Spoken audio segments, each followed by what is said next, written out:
আসসালামু আলাইকুম। আমি অনিক। আমরা কাপল রাইডার হিসেবে বিভিন্ন জায়গায় ঘুরে বেড়াই। তো আজকে রাজশাহী যাচ্ছি, কারণ আমরা দুজনই ম্যাঙ্গো লাভার। তো ম্যাঙ্গো আমাদের খুবই পছন্দ।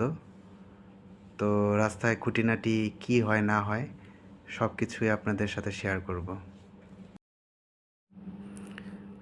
আজকে ঈদের দ্বিতীয় দিন।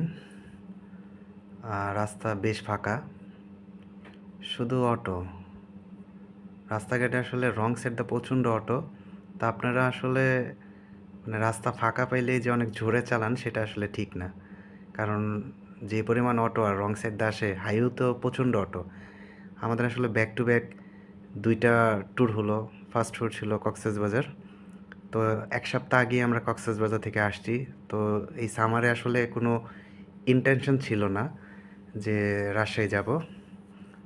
তো ঈদের বন্ধ, তো ভাবলাম যে যাই। তো এটা হচ্ছে, এখন আমরা সাভার ডিওচেসের কাছাকাছি আছি। সামনেই হচ্ছে আপনার সাভার ডিওচেস, হ্যাঁ ডিওচেস। সামনে হচ্ছে চন্দ্রা।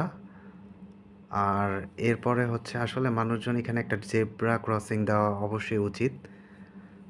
আর সামনে টাঙ্গাইল হাইওয়েতে উঠবো। টাঙ্গাইল হয়ে তারপর যমুনা সেতু হয়ে তারপর আসলে রাজশাহী যেতে হয়।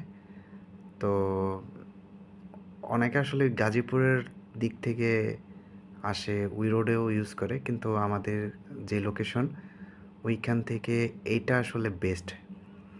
আর ঈদের দ্বিতীয় দিন হিসাবে রাস্তাটা বেশ ফাঁকা। রাস্তা খুব ভালো লাগতেছে ড্রাইভ করে। গরম, বাট মোটামুটি বাইক চললে আসলে অতটা গরম লাগে না।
আমরা এখন আছি হচ্ছে টাঙ্গাইল হাইওয়েতে।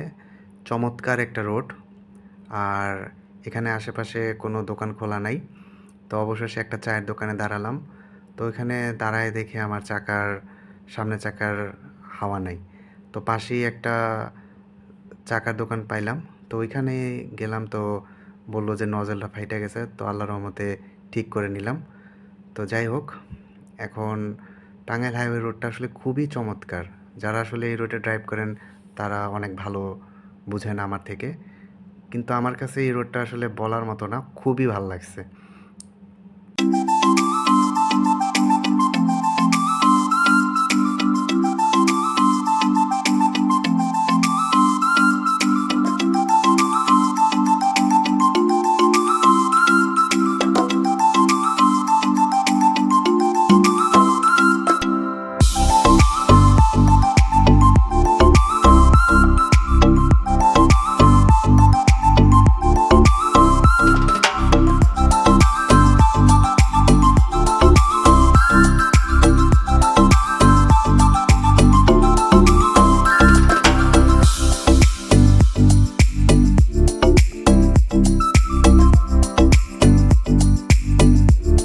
অবশেষে আমরা রাজশাহী চলে আসলাম।